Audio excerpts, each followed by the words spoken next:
Welcome to Raging Reviewers. We just finished playing Cthulhu Saves Christmas, and so now what we're going to do is we're going to go over a short review, and hopefully it'll help you guys decide on whether you're interested in spending money on this game or not.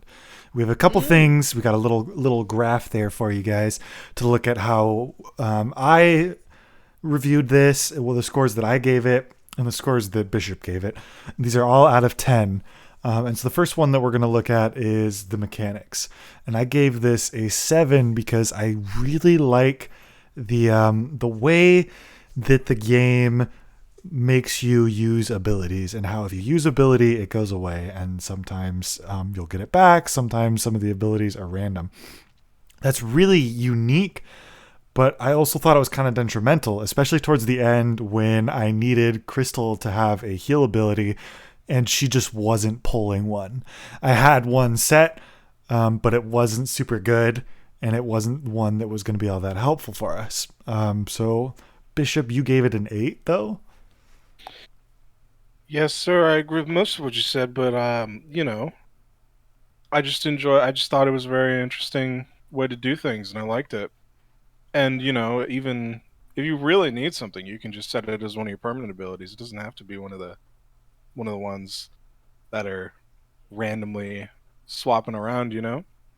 It really is a unique way of doing things. I've not seen a JRPG like this before, and I thought that was really cool. So That the was a cool score idea. the score that it ultimately got from us was a 7.5, which is I'm going to take the mean of every score that we get in the mechanic setting.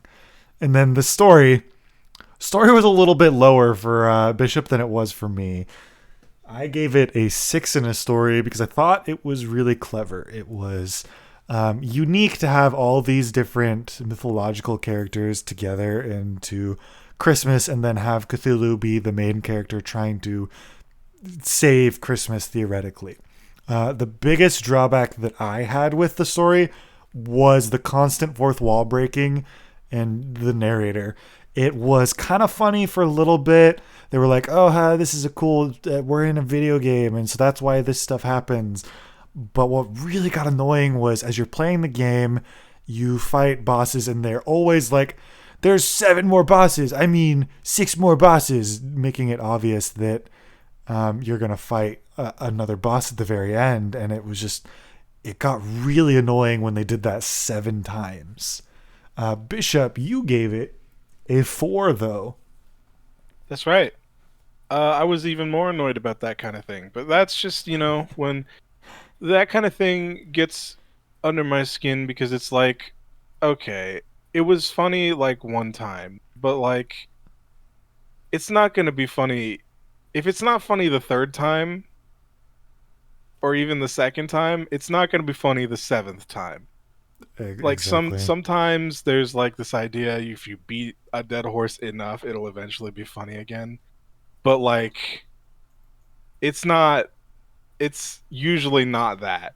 And I felt like some of the dialogue was a little much sometimes, even beyond the fourth wall breaking. So that's where it landed there for me.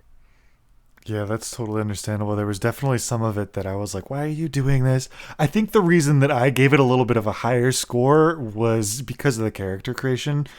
I loved all the characters, especially Baba Yaga. Baba Yaga's character was awesome, and her trope of loving this chicken, and that was her character, was her affection for chickens. And I just thought that was really well made. But the mean of that and the overall score that we ended up giving it, between Bishop's 4 and my 6, is a 5. So that one is a 5. And then we added length in here because length varies. Some people like shorter games, some people like longer games. I gave it a 4. Bishop also gave it a 4, so the mean is 4. But I gave it a 4 because it is a very short game. I think this took us about 3 hours.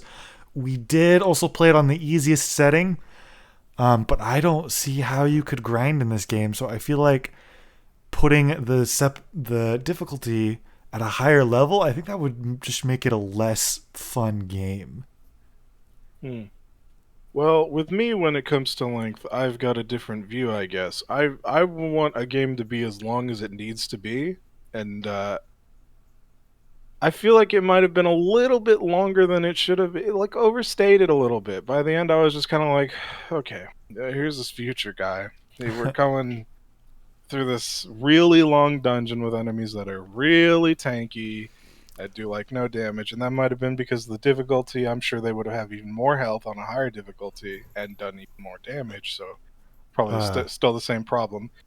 But yeah. like, I don't know. Sometimes it feels like maybe it should have just ended one dungeon earlier instead of going to this future guy. It just felt like it was tacked on. Like it was just like the game could have ended right before that, and it would have been the same outcome. Nothing different would have happened. I kind of think I agree with that. It did seem kind of contrived. It was just this really long ending. I think that was one of our longest episodes because it took us so long to get through it, and it just didn't feel like it needed to be there. But Some people don't really mind that kind of thing, but I don't know. I don't really like it when it feels like they've just it feels like padding, and I'm not too into that kind of thing. totally, that makes sense. I think with a JRPG, that's a really hard balance to hit, and I don't think that this game did that ending part very well.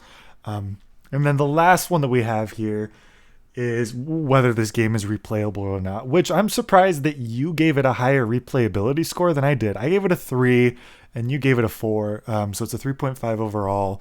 But I gave it a 3 because I see no reason to play this again. Um, I mean, I'm kind of interested to see how the difficulty leveling would play. But at the same time, when it comes to JRPGs, I'm usually kind of a one and done, which I know some people aren't about that. But it's when the whole game is focused on a story and a leveling mechanic that builds up your character as you go. It kind of feels like a step back for me when I jump into that game and I'm not as strong as I was, and I have to play through this whole story again. And I didn't see a skippable option for any dialogue in here. Well, I came at you with a 4 here because this is pretty much all entirely because of the relationships, as they put it. There's a lot of locations there, and we've only like maxed out two of them. Because I'm pretty sure that last one that we did near the end was like scripted because we did not visit the old bellboy as much as the other two. Yeah, I didn't kind of consider that much, but that There's a lot of those, and I feel like someone who, I mean, if you like it enough, there's a lot there to just see. Um, and also it is a short game, so you know it is you could do it. You could go back and just see all those things if you really wanted to. definitely. I think for me, it was because Baba Yaga's story was the most interesting to me, and so because we finished her story, I felt complete with this game.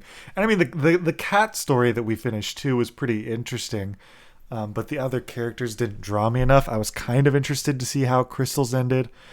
Um, Belsnickel had like no interest to me. I was surprised how much you liked the character. I didn't really like him all that much. But you know, he liked to beat kids, and I thought that was funny. Oh no! So he was just kind I of mean, that. I thought it was a funny meme, but like you know, it wasn't really. All he did was whip you when you tried to pick up candy or whatever. Right.